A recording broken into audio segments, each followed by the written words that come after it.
E marr tërsi për këto dy shenja, mbani mëri për gjëra elementare pasi dashi. Keni kujdes të mos përpiqeni të bëni gjithçka menjëherë. Hëna ju bën impulsiv, të mirë në punë dhe iniciativa, më pak për diskutime. Nëse ka një çështje të pazgjidhur, trajtoheni me qetësi. Në dashuri ekziston një dëshirë për qartësi. Më mirë të shprehni mendimet tuaja menjëherë pa ngritur zërin. Energjia është e lartë, por duhet menaxhohet. Demi.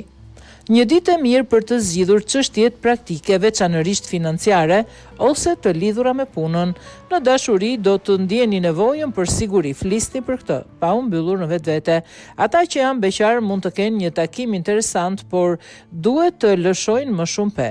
Mbrëmja do të jetë më e ëmbël se mëngjesi. Binjakët. Është një ditë e shkëlqyer, idet po rrjedhin shpejt dhe komunikimi është forca juaj. Kjo është një kohë e shkëlqyer për telefonata, biseda dhe sqarime në dashuri. Ka një farë qetësie, por edhe një aluzion nervozizmi. Shmangni të thoni një gjë dhe pastaj të mendoni për një tjetër. Udhëtime dhe shoqërimi janë të mira.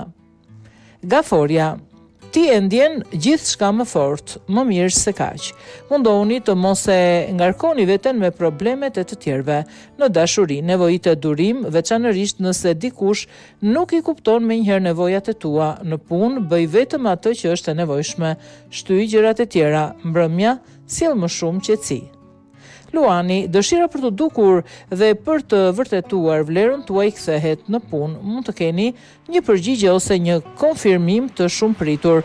Në dashuri jeni pasionant, por keni kujdes me krenarin tuaj.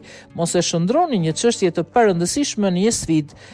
Iniciativat personale janë një gjë e mirë.